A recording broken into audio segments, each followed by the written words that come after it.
Really incredible video coming out of Australia and the state of New South Wales. Parts of that region still being swamped by some of the worst flooding in decades. Thousands of people have fled their homes amid evacuation orders. Rescue operations are in full swing to help people who've been marooned by the high water levels. About a meter of rain in just 5 days. State authorities have recently issued new flood warnings. We wanted to bring you right up to date on what's happening. Freelance reporter Stephanie Skendaris back with us this morning. She's been watching very closely from Melbourne. Steph, good to see you on this. Thank you. How bad are things in New South Wales this morning?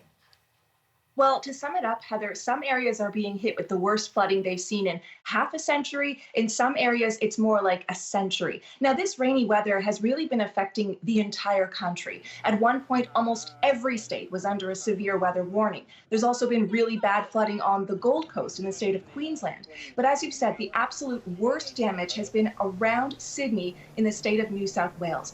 38 natural disaster areas have been declared in that state. We're seeing entire houses washed away. There have been 10,000 calls for help to state emergency services. They are out rescuing people. Now, thankfully, no deaths have been recorded, but more than 18,000 people have had to leave their homes. And officials warned today thousands more need to be ready to leave at a moment's notice. Here is New South Wales Premier Gladys Berejiklian.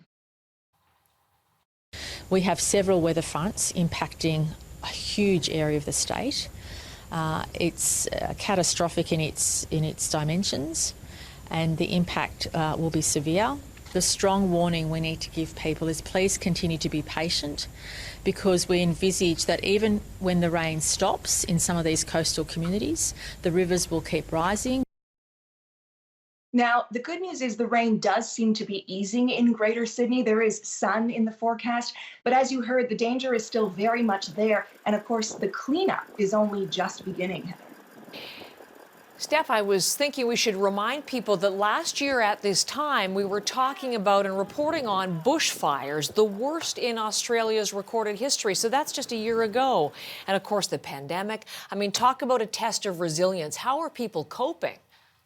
Yeah, many of the same areas that are dealing with this flooding were only just starting to rebuild after the bushfires. And even before those bushfires, they had been dealing with a massive drought. So it's been really hard for people. Now, there is disaster relief available from the government. It's a one-off payment of $1,000 per person, but that's not even going to begin to cover it for some people. Here's how we've heard some people reacting.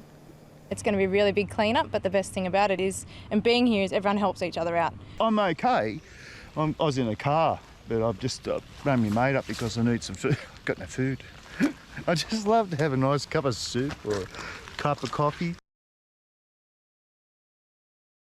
Of this attitude, and you said it, Heather, it's resilience. And it's a good thing that these people do have so much resilience, because there is one other issue they are dealing with here, as if the floods were not bad enough. Let me show you a picture of what are swarms of spiders. These spiders are crawling out of wherever they were. They're apparently trying to get to higher ground. They've been crawling out onto people's homes, onto people's legs.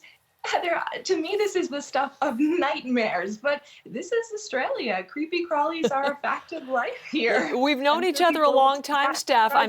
You know I don't have arachnophobia, but I'm feeling badly for our viewers who might be surprised by that. What a situation. Thank you for telling us all about it. No worries. It is no surprise here to see a spider that can be as big as your hand, but to see that many of them, I don't know, that wouldn't go over very well with me, Heather. No, me neither. You're right. Stephanie Skendaris, our freelance reporter there from Melbourne this morning. Thanks.